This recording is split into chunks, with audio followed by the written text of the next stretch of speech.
मेरे प्रिय मित्रों, नमस्कार। फ्रेंड्स, अखबारों में आप पढ़ चुके हैं कि केंद्र सरकार ने नया उपभोक्ता मूल्य सूचकांक जारी कर दिया है। क्या मैंने सही कहा? मैंने कहा केंद्र सरकार ने जारी कर दिया है। डेफिनेटली जारी तो सरकार के बिहाफ पर किया जाता है, लेकिन इसे मैं थोड़ा करेक्ट करना चाहूँगा और जानबूझकर के मैंने ये बात कही है।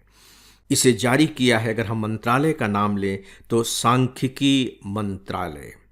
और यदि सांख्यिकी मंत्रालय के किसी ऑफिस का नाम लें और इसके बारे में आपको जानकारी होनी चाहिए, तो वह है राष्ट्रीय सांख्यिकी कार्यालय, जिसे आप इंग्लिश में कहते हैं NSO, नेशनल स्टैटिस्टिकल ऑफिस। राष्ट्रीय सांख्यिकी कार्यालय इसने जारी कर दिया है। अर्थशास्त्र को समझने के लिए और अर्थशास्त्र के कोर्स को पूरा करने के लिए सिविल सर्विस एग्जामिनेशन की दृष्टि से ये बहुत इम्पॉर्टेंट टॉपिक है। तो आपको डिटेल में, स्टैटिक तौर पर, स्थायी तौर पर आपको मालूम होना चाहिए कि राष्ट्रीय सांख्यिकी कार्यालय क्या है, इसका गठन किस तरीके से हुआ है, ये किस किस तरीके के काम करता है। और दूसरा कि जिसे हम कहते हैं उपभोक्ता मूल्य सूचकांक, ये क्या है, कैसे तैयार होता है, इसका क्या रोल है, इसके बारे में भी आपको बहुत अच्छी से जानकारी होनी चाहिए। देखिए, उपभोक्ता मूल्य सूचकांक किसी भी देश के जितने भी नागरिक होते हैं, जो भी व्यक्ति होते हैं, नागरिक न भी हों तो वे उपभोक्ता तो होते ही हैं, क्योंकि जो वस्तुओं का उपभोग करता है वह उपभोक्ता है। तो सीधी सी बात है कि इसके अंतर्गत उन वस्तुओं को शामिल किया जाता है जिसका उपभोग सामान्य तौर पर नागरिक करते हैं। सारी वस्तुओं को तो आप शामिल नहीं कर सकते, लेकिन फिर भी एक इंडेक्स के तौर पर आप कुछ वस्तुओं को शामिल करते हैं और इसके बाद फिर उन वस्तुओं की कीमत के आधार पर समय समय पर आप आंकड़े जारी करते हैं। इसे ही हम कहते हैं उपभोक्ता मूल्य सूचकांक। जो हम सब बातचीत में कहते हैं कि महंगाई इतनी बढ़ गई, वो तो एक मोटे तौर पर कह देते हैं कि बहुत बढ़ गई, लेकिन सरकार तो कहेगी कि ना, इतने प्रतिशत महंगाई बढ़ी, इतने प्रतिशत की वृद्धि हुई। यानी कि पहले जो वस्तु हमें 100 रुपए की मिलती थी, अब उसी वस्तु के लिए हमें 105 रुपए खर्च करने पड़ रहे हैं। यानी कि महंगाई में 5% की वृद्धि हो गई। आप बहुत अच्छे से जानते हैं कि जो रिजर्व बैंक ऑफ इंडिया है, हर 2 महीने में मौद्रिक नीति जारी करता है, और जब वो मौद्रिक नीति जारी करता है, आपको ध्यान होगा तो हमेशा वह अपनी नीति को, या जो भी आंकड़े वो बताता है कि हम इसमें ये वृद्धि कर रहे हैं, इसमें इतनी वृद्धि कर रहे हैं, तो महंगाई का नाम जरूर लेता है। यानी कि जो मौद्रिक नीति का आधार होता है RBI का, वह महंगाई होती है। और महंगाई के बारे में हम जानते कैसे हैं? उपभोक्ता मूल्य सूचकांक के आधार पर। फ्रेंड्स, एक सूचना है, FEIS का एक मोबाइल ऐप है। इस पर आपको IAS की तैयारी के लिए रोजाना 10 न्यूज़पेपर्स के चुने हुए एडिटोरियल कमेंट्स और आर्टिकल्स पढ़ने को मिलेंगे।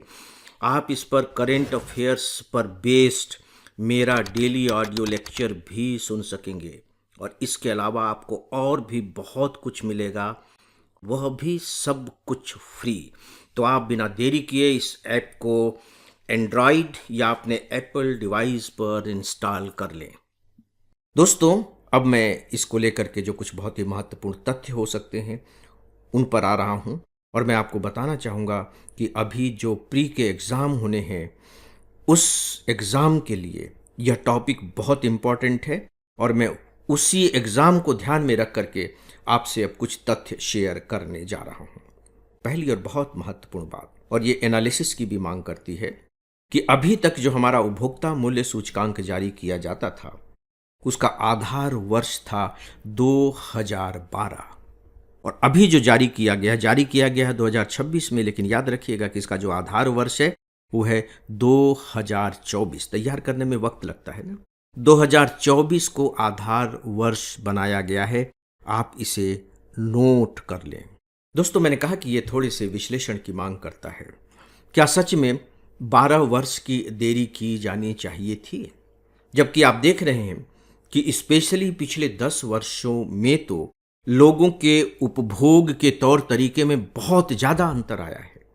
और चूंकि महंगाई के बारे में हम इसी आधार पर निर्णय लेते हैं, और सरकार की जो दूसरी योजनाएं बनती हैं डीए कितना बढ़ाया जाएगा, मजदूरी कितनी बढ़ाई जाएगी, वो सब महंगाई के आधार पर तो होती है।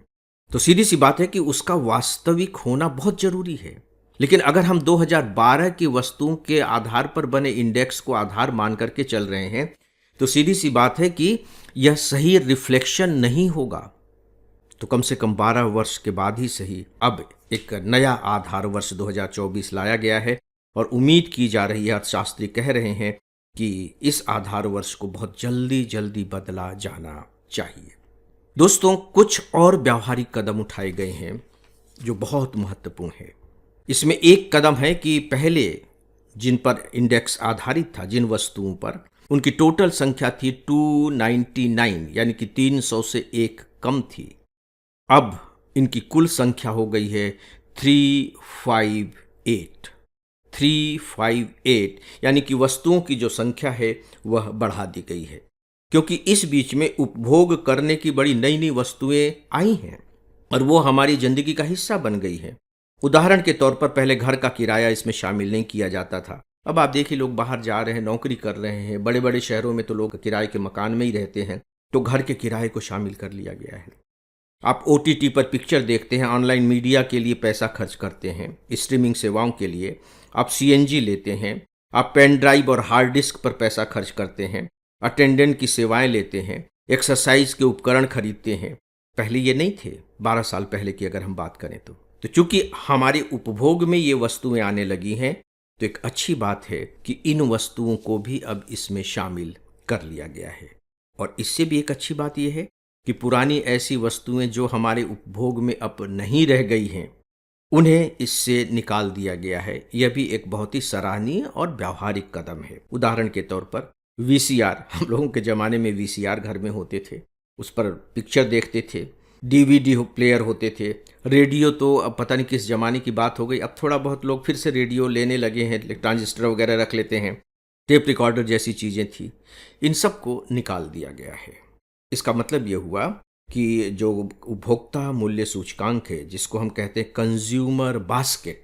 कंज्यूमर बास्केट यानी कि एक ऐसी डलिया जिसमें कस्टमर द्वारा कंज्यूम की जाने वाली वस्तुओं को शामिल किया गया है, उसे हम कहते हैं कंज्यूमर बास्केट। यदि आप अपने उत्तर में इस शब्द का इस्तेमाल कर पाएंगे तो आपका जो उत्तर है वो थोड़ा सा ज़्यादा अच्छा लगेगा। कंज्यूमर बास्केट, उनकी वस्तुओं की संख्या बढ़ा दी गई है। दोस्तों, एक दो बातें और हैं। देखिए, जब आप मूल्य इकट्ठे करते हैं तो मूल्य कहाँ से आप इकट्ठे करेंगे? शहरों से, गांव से, बाजार से। खुदरा मूल्य की बात कर रहे हैं, देखिए इसका संबंध सबसे ज़्यादा खुदरा मूल्य से है, क्योंकि हमारे ऊपर जो इम्पैक्ट आता है वो खुदरा मूल्य सूचकांक का ही आता है। जो थोक मूल्य सूचकांक है, डेफिनेटली वह कहीं ना कहीं खुदरा मूल्य सूचकांक से जुड़ा रहता है, लेकिन व्यावहारिक स्तर पर दोनों में काफ़ी फर्क होता है। पता लगा कि जो थोक मूल्य सूचकांक है उसके बढ़ने का प्रतिशत तो कम है, लेकिन खुदरा मूल्य सूचकांक उससे काफ़ी ज़्यादा बढ़ गया है। तो खुदरा मूल्य सूचकांक के लिए तो ये उपभोक्ता मूल्य सूचकांक और भी ज़्यादा इंपॉर्टेंट हो गया है। तो इसके लिए जुटाए जाते हैं रेट्स, इसके लिए कीमतें जुटाई जाती, शहरों से, गांव से। इस बार 12 ऑनलाइन मार्केट भी जोड़े गए हैं।